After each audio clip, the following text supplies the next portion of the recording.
Welcome to A World Away. Tonight we'll visit Poland, an historic and beautiful nation.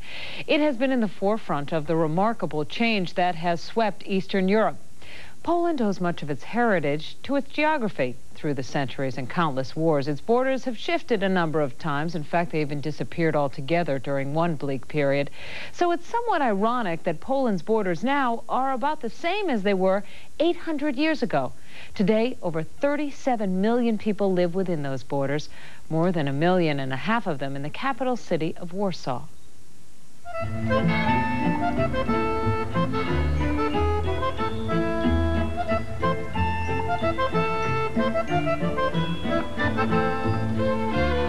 The seat of Polish government and the center of Polish culture is Warsaw. It's a city of broad, modern avenues and old cobblestone streets. Warsaw has been called the Paris of the East, the invincible city and the city of peace. And in some ways, it's all of these. But to really understand the nature of Warsaw, you have to first understand her people.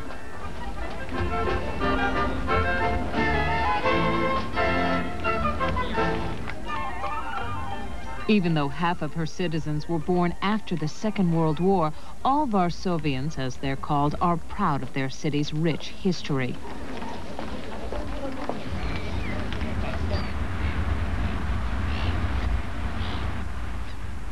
Warsaw was born here on the banks of the Vistula River.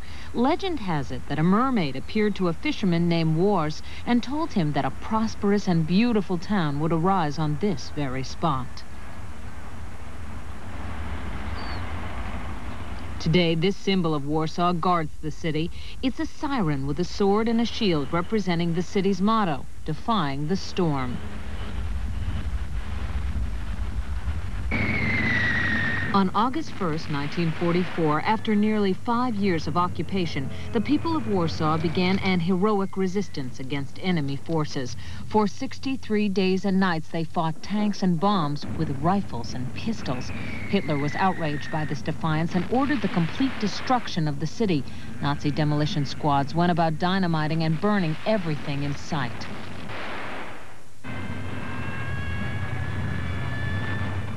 When the liberating armies marched into Warsaw the next year, they found an empty city of smoldering ruins. Only a third of Warsaw's pre-war population survived, and they had been forced to leave the city by the Nazis.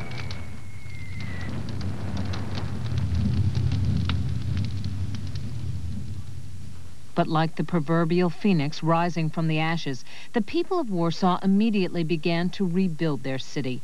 Intent on restoring the city to its pre-war appearance, the survivors pulled out old photographs and blueprints.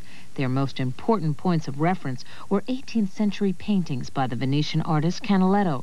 The old town we see today is a result of their labor of love.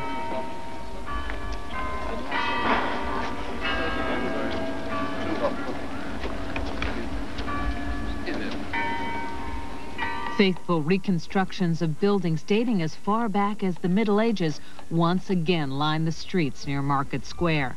As in the old days, this is still the social center of town, with families and friends strolling the cobblestone streets and artists and musicians livening up the street life.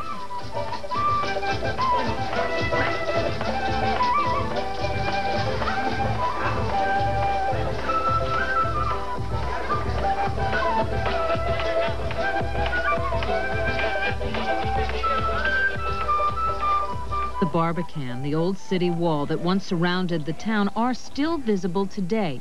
It was originally built in the 16th century to defend the city against foreign invaders.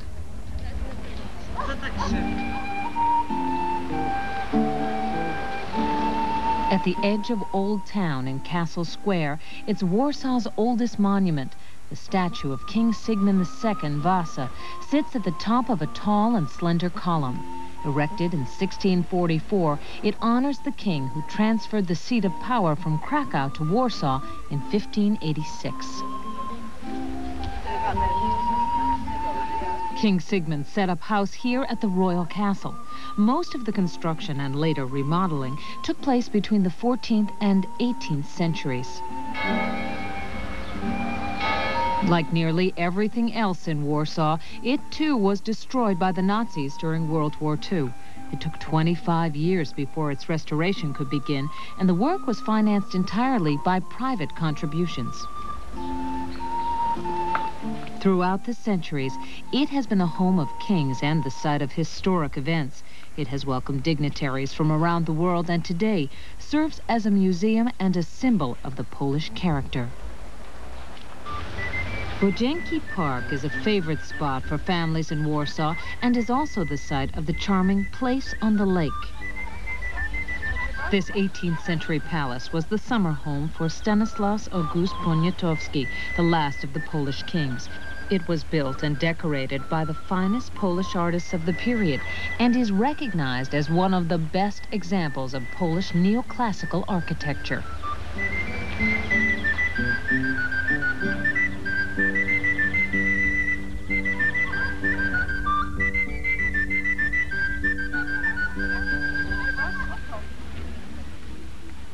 Two years after the palace was finished, King Stanislaus built a theater modeled after the stone amphitheater at Herculaneum.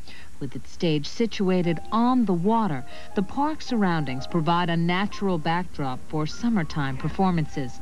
A short stroll across the grounds and through the gardens leads to the monument dedicated to Frédéric Chopin, the most famous Polish-born composer. On summer Sunday afternoons, piano recitals are given near his statue, and Chopin's romantic music again floats through the air.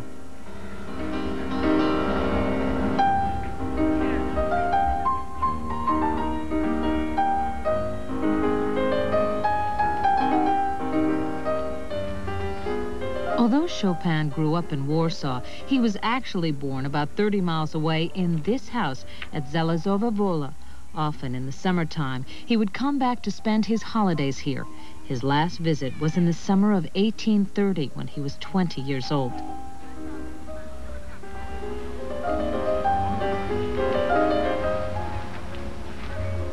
His home is now a museum, and every year from June to September, the best pianists in the world come here to play his music.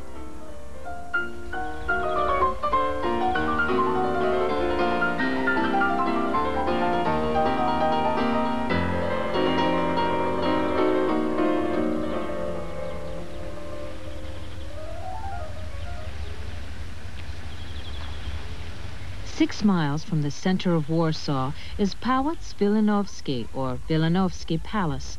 Wilanowski was built for King Jan Sobieski, who became the hero of the day when he defeated the invading Turks in 1683, thereby putting an end to the Turkish threat in Central Europe. Originally King Jan's country home, Wilanowski is considered to be Poland's most beautiful Baroque palace, a Polish Versailles.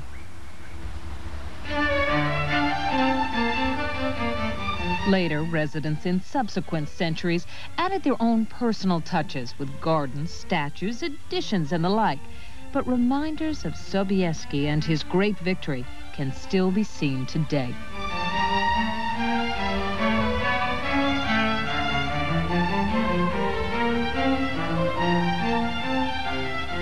Although it's still used for important state occasions from time to time, the palace serves mainly as a museum, recreating the world of the Polish nobility during the 18th and 19th centuries.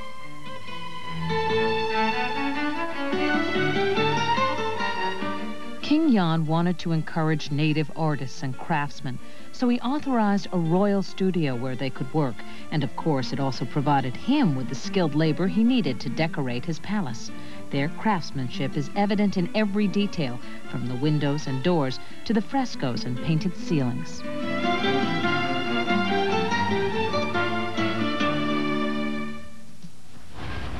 There's more to Warsaw than the homes of former kings and quaint medieval squares. Dominating the skyline is the city's tallest building, the Palace of Culture and Science. Built in 1955, its many statues represent the Russian working man, which is only fitting since it was a gift from the Soviet Union.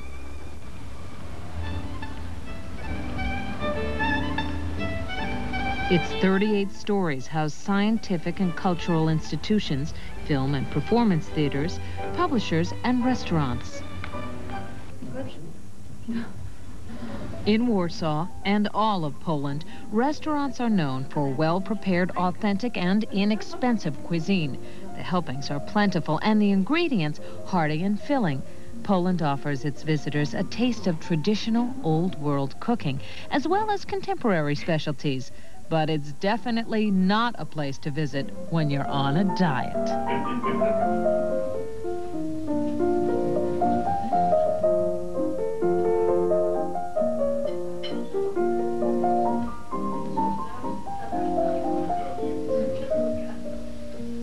It should come as no surprise that the political liberalization in Poland has touched off an avalanche of interest from foreign investors.